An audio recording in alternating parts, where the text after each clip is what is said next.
So mga kapatids, good morning!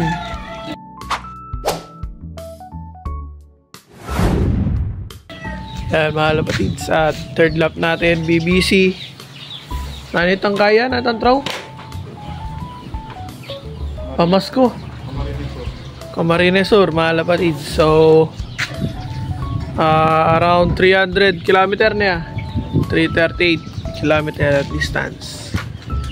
At yun nga, sinakay natin si Ganda mga kapatids. At yun, pauwian natin dito. Yung 1-2 is 11:45. At approximate na uwi nun mga kapatids is speedan niya around 850, ganyan. Yan. Sana mag 900 naman siya. So palayo pa lang yung laban mga kapatids. So nag-iisa lang yung nilalaro natin. And yun na, yung mga GRPL natin dito dumating na mga kapatids.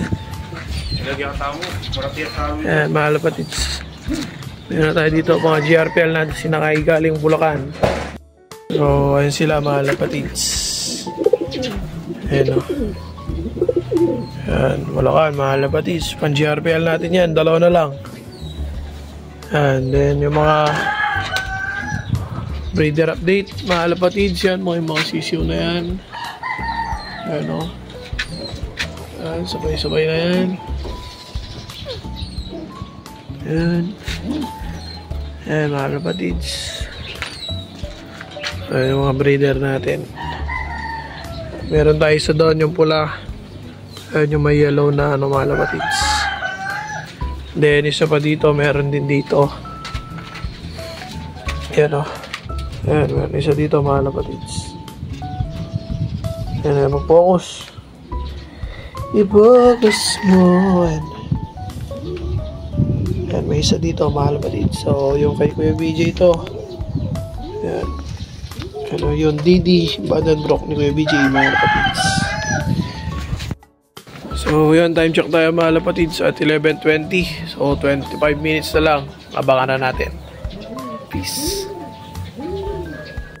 So yung agwat na nilayo ng throw mga kapatids, throw point sa second lap to third lap, around 110 ata yung layo mga kapatids. So tumalo ng 110. At yun, sana makapagpauwi tayo kay nilaban natin, sana makauwi ang mga kapatids. So mga kapatids, time check 1:08 mga kapatids. So 900 plus pa yung speedan dito sa atin. At wala pa nga yung ibon natin mga kapatids. So yung mga kapatids, ayan, 700 plus na lang speedan.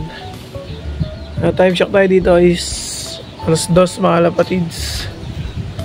700 na lang speedan, wala pa yung ibon natin, yung nag-iisa natin nilalaro sa BBC. So third lap na mga kapatids. At nabutas pa ata yung ibon natin. May isang oras pa siya mga kapatids para makauwi. So ito yung panahon dito ngayon. Ayan o, makulimlim mga kapatids. Sobrang lakas ng hangin. Ayan o, ayan, sobrang lakas ng hangin. So makulimlim na dito, wala pa yung ibon natin mga kapatids. Ayan, hintayin natin mga kapatids, mabubutas ba o makakapag-clock. Ayan, ayan yung kasama natin. Ito, hinahantok na. So 3:04 ata yung ano natin, yung cut off natin mga kapatids. So alas 2 pa lang, may isang oras pa siya. Kung uuwi man, magka-clock mga kapatids. Ayan, time check mga kapatids, 2:58. At yun nga, 7 minutes na lang mga kapatids, cut off na natin. At yun nga, hindi nga nakalusot yung ibon natin mga kapatids. So yun yung panahon banda dito. So yung sa atin lang ata hindi nakauwi. So nahirapan yung ibon natin mga kapatids. So mauwi man siya at kailangan natin mag-adjust mga kapatids. So, butas na ata siya ng third lap niyan. Kasi hindi siya nag-clock ngayon. Ayan yung panahon, mga kapatid. So, ayan yung hangin dito, medyo malakas. At nakatukod na siguro yung ibon natin. Kaya bukas na darating yun or mamaya pang hapon, mga kapatids. So, yung mga kapatids, ayan yung hinihintay natin kanina. Date siya ng 1 hour. Naniyap na yan. 4:30 daw siya nandito, mga kapatids. Nakita ni Papa ko bago malis. So yan mga kapatids, pati ba na lang to, butas na superset, wala nang partaker. So yan mga kapatids, sana i-clock naman niya hanggang last lap. So adjust tayo dito. Tanggal tayo ng gamot mga kapatids. Gamot sa loading, tanggal natin.